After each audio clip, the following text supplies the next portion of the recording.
Facebook calls it Libra. Facebook recently proposed a digital currency that would make it as easy to send money around the world as it is to send a photo. And Libra is promising stability, because Libra would be backed by a basket of major currencies. Users would be protected from inflation in any one country. Seems reasonable to me. But government officials were not happy. They summoned Mark Zuckerberg to Washington. I actually don't know if Libra is going to work.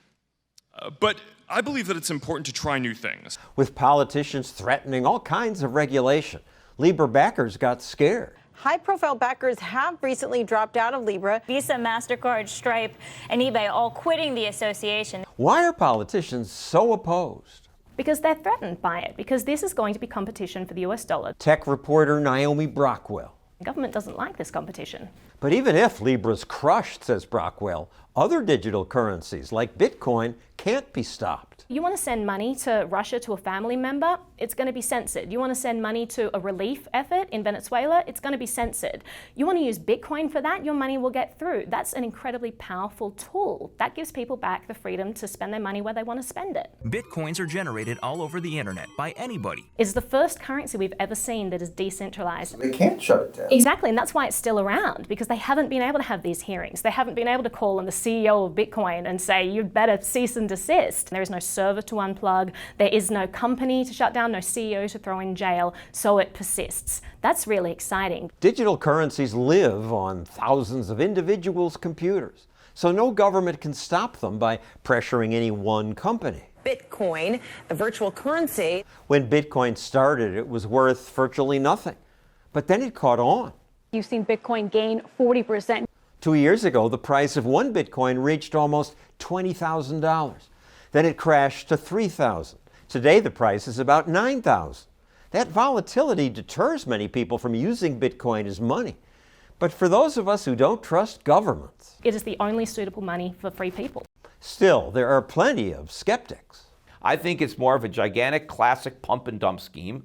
Investor Peter Schiff. There's nothing to give Bitcoin value. It does have value. It's a way to send a transaction around the world where nobody can interfere with it. Well, first of all, a lot of people are going to be interfering. There's a lot of regulation that's now going to come down hard on using Bitcoin, on anybody who transacts in it. But government can't stop it. They can't even stop the obviously illegal stuff on the dark web. Well, but they could stop it in the normal market. They can get banks and financial institutions and make it very difficult. Schiff also says Bitcoin isn't that useful. Most people don't actually buy things with Bitcoin. People are buying things with Bitcoin now. I buy things on Overstock.com. Other people are looking to escape China's currency controls. It's useful. I just don't think it's going to work. Gold is always valuable. If you don't own gold yet, you should buy it. It's not that Schiff trusts that politicians will keep the dollar stable. He thinks people should buy gold.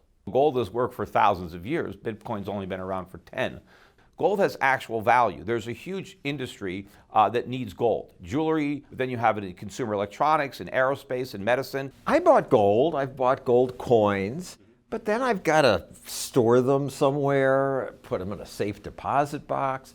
They're a pain in the neck. You're exaggerating how much of a pain it is. I mean, first of all, gold doesn't take up a lot of room. You can store millions of dollars worth of gold, which is more than most people are going to buy in a shoebox. My Bitcoin investment's done a lot better than my gold investment.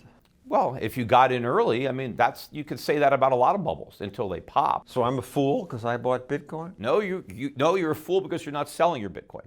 I don't presume to know which way prices will move, but I do know it's good to have alternatives to these.